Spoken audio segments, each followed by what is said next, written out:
Rajshahi rail স্টেশনে বুঝলেন না ভাই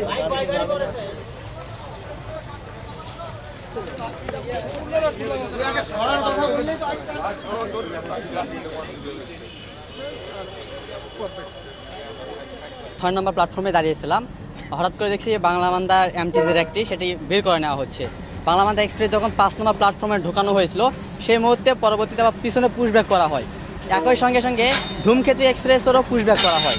ধূমকেতু আমি দেখতে পাচ্ছি যে যখন একই লাইনে যখন ঢুকতেছে গাড়ি, তখন আমি বাংলাবান্ধা এক্সপ্রেসে এলএমকেও থামানোর জন্য চেষ্টা করছি, কারণ ধূমকেতু এক্সপ্রেসের যে র্যাক আছে সেই র্যাকের এলএম পিছনের দিকে আছে, যার জন্য আমি এখানে বাংলাবান্ধা এক্সপ্রেস যে এলএম ছিল ওনাকে বারবার থামানোর চেষ্টা করে উনি আমার কথা বুঝতে পারেনি।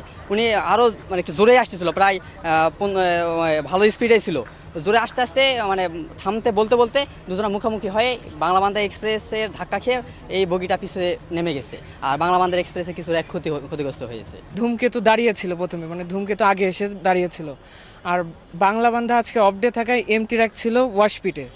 তো ওয়াশপিট কিছুটা ব্যস্ত ছিল আজকে, মানে অনেকগুলো ট্রেন ছিল, এই কারণে বাংলাবান্ধার এমটি র্যাককে প্ল্যাটফর্মে আনার অনুমতি দেওয়া হয়, কিন্তু আবার মানে প্ল্যাটফর্মগুলো একটু ভিড় ছিল, মানে ব্যস্ত ছিল, যার কারণে ধূমকেতুর এলএমকে অনুমতি দেওয়া হয় ওয়াশপিটে নিয়ে যাওয়ার জন্য, যেহেতু ধূমকেতুর এমটি র্যাক পদ্মা হিসেবে চালনা করা হবে রাজশাহী ঢাকা হিসেবে।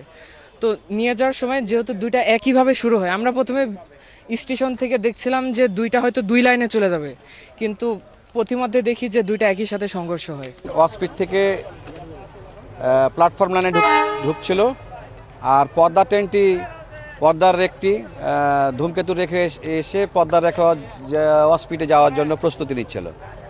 এখন ড্রাইভার এবং যারা পয়েন্টসম্যান সম্ভবত সিগন্যালের আদান প্রদানে হয়তো গরমিল হয়েছে। ড্রাইভার বলেছে যে, যেটা শুনলাম যে হ্যাঁ আমাকে ওয়াশপিটের দিকে ব্যাক করতে বলছে, ক্লিয়ার আছে, লাইন ক্লিয়ার। মাস্টার বলেছেন যে আপনি দেখেন আপনার লাইন ক্লিয়ার আছে কিনা, তো ড্রাইভার বললেন না ক্লিয়ার আছে। সেহেতু ড্রাইভার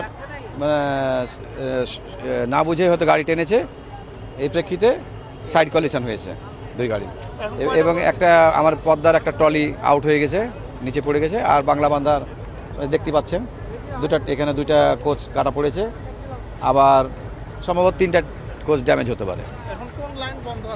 আমার 6 নম্বর লাইন ব্লক আছে। এটা চাঁপাইনবাবগঞ্জের দিকে আপ লাইন আর এদিকে ডাউন লাইন।